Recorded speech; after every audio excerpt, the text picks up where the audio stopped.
जब किसी देश का रक्षा मंत्री खुद संसद में खड़े होकर ये कह दे कि हमें अमेरिका ने टॉयलेट पेपर की तरह इस्तेमाल किया और फिर फेंक दिया, तो इसका मतलब कितना गहरा और दर्दनाक होता है। पाकिस्तान के रक्षा मंत्री ख्वाजा आसिफ का यह बयान सिर्फ एक गुस्से भरी लाइन नहीं है, बल्कि पिछले करीब 40 साल की गलत नीतियों, अधूरे फैसले और विदेशी दबाव की पूरी कहानी बयां करता है कि किस तरह पाकिस्तान को उन्होंने इस्तेमाल किया।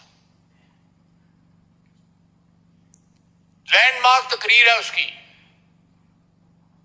और वो किस तरह एक टिश्यू पेपर की तरह, टिश्यू पेपर तो फिर भी टॉयलेट पेपर की तरह हमें छोड़ गई यहाँ पे।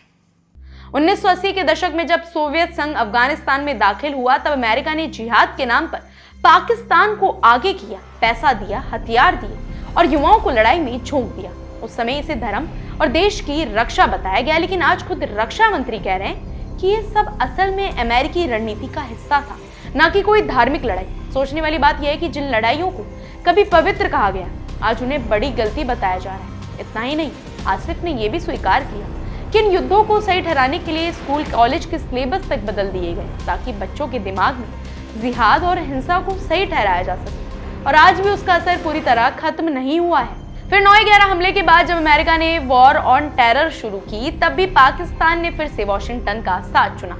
तालिबान के खिलाफ मोर्चा खोला, अपने ही इलाके में कार्रवाई की, लाखों लोग बेघर हुए, हजारों लोग मारे गए, अर्थव्यवस्था कमजोर हो गई, आतंकवाद बढ़ा, लेकिन आखिर में क्या मिला?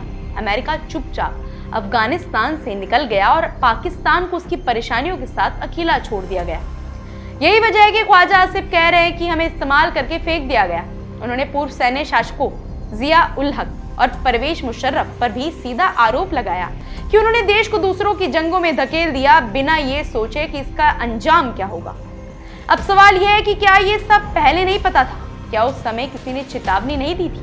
शायद दी थी, लेकिन सत्ता, पैसा और विदेशी समर्थन के लालच में उन आवाजों को दबा दिया गया।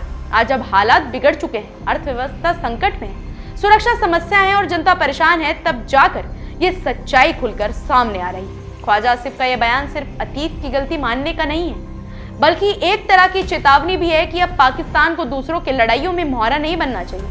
क्या वाकई अब सबक लिया जाएगा, या भविष्य में देश अपने फैसले खुद करेगा, या फिर किसी बड़े ताकतवर देश के इशारों पर चलेगा? क्या ये बयान सिर्फ भाषण तक सीमित रहेगा या सच में नीति बदलेगी? फिलहाल ऐसी ही अपडेट्स के लिए जुड़े रहिए हमारे चैनल द इंडिया मूव्स के साथ।